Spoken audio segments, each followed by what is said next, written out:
You see the headlines every day, right? But what's really going on in the Middle East is so much more than that. It's like this incredibly complex, high-stakes chess match being played out in the skies and on the seas. And you know what? The rules are changing right in front of us. So let's break down what this new kind of conflict actually looks like. And get this isn't just a two-player game anymore. This is way bigger than just Washington and Tehran. You've got Russia and China casting these long shadows over the very same waters. It's a whole new global chessboard, and believe me, the pieces are already on the move. Okay, so to really get what's happening, we've got to zoom out a bit. Forget thinking of this as some simple standoff. What we're actually seeing is this quiet strategic dance where major world powers are finding their spots on this brand new board. Yeah, this is a whole different ballgame. What used to be a one-on-one issue has totally transformed into what you'd call a multipolar region. You've got the US, Iran, Russia, and China all in the mix. Russia brings its military muscle and know-how. China, of course, brings its huge economic interests. And Iran, well, Iran is sitting right in the center of this whole convergence of power. All right, so how is the US playing its hand in all this? Well, its opening moves tell us a lot. This isn't a strategy of just overwhelming force. No, this is a much more sophisticated game. A game of precision, of pressure, and honestly, a game of psychology, where every single move is a carefully calculated signal. So the US isn't just sending soldiers. It's deploying this incredibly advanced system of eyes and ears in the sky. And the rumblings we're seeing in the region, they're not just political chatter. They're tied to the coordinated appearance of very specific military planes. And in this kind of environment, every aircraft has a purpose. When you see these planes together, that's not a routine patrol. That is a plan in motion. First up is the E-11A. The best way to think about this one, it's literally the battlefield's nervous system. It's a flying communications hub that connects everything, forces on the ground, ships at sea, planes in the air, into one single seamless network. So when this plane shows up, it means the US is tightening its command and control, getting ready for a really coordinated operation. Next, you've got the RC-135, and we call this the silent listener for a reason. This plane doesn't fire missiles, it has zero weapons. Its whole job is to just listen. It soaks up intelligence, intercepts radar signals, monitors communications. And here's the key part. Historically, this is one of the very first assets to show up before a major US operation. Its mission is to listen, to learn, and to inform the next move.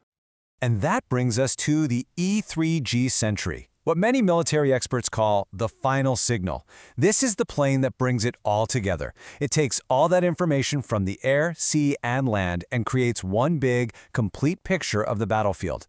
When this plane arrives, well, that's widely seen as the last piece of the puzzle falling into place. It's the sign that says, okay, we are ready. But the pressure isn't just happening in the sky. It's also a multi-layered campaign that gets deeply personal. We're talking visa bans for high-ranking Iranian officials and even their families. There are targeted sanctions on the elite and a whole lot of strategic, psychological messaging. This stuff is designed to send a clear message. The pressure will reach into their personal lives. It's a whole other level of the game. So, with all that going on, how is Iran responding? This is where the game has really changed. We're not seeing the kind of panicked, emotional reaction we might have seen in the past. Nope. Instead, what we're seeing is something far more strategic, far more calculated. A new player has truly emerged on this chessboard. You can really see this evolution in Iran's strategy. In the past, you might describe it as reactive and emotional. But today, it's all about being calculated and strategic. Look, decades of this kind of intense pressure have been a tough teacher. Iran has learned that a hasty reaction just doesn't work. So now, they're observing, almost like a trained student of the game, not a frightened opponent. They've learned that not every military maneuver is a prelude to war. Sometimes, it's just part of the pressure game.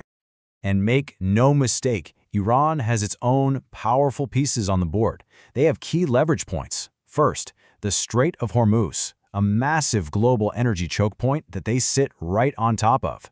Second, their drone and missile technology has become incredibly advanced. And third, those growing alliances with Russia and China, that's a huge deal. It means they aren't playing this game alone. And if you want a perfect example of this new confidence in action, here it is. Not long ago, an Iranian drone actually flew over and filmed a U.S. aircraft carrier, the USS Abraham Lincoln. Now think about that. They flew a drone right over a massive symbol of American naval power and just recorded it. That wasn't just a technical stunt, that was a powerful psychological message. It was Iran's way of saying, we see you. We are watching every single move you make. So let's step back for a second. What does all this add up to? It means we're in a new game of pressure, and the rules have fundamentally changed. This conflict isn't about winning a conventional war anymore. It's about endurance. It's about who can withstand the pressure the longest. What we're seeing is a classic tit-for-tat game. You can see it right here. For every pressure tactic the U.S. uses, Iran has a counter-pressure move ready. The U.S. deploys advanced military surveillance. Iran leverages its control over geographic choke points. The U.S. targets the elite with sanctions. Iran strengthens its strategic alliances. It's this constant balancing act, a move for every countermove. So what this all comes down to is a high-stakes contest of endurance. Both sides are applying maximum pressure, trying to gain an advantage, but, and this is the key, without triggering a direct, all-out war. It seems like neither Washington nor Tehran wants that.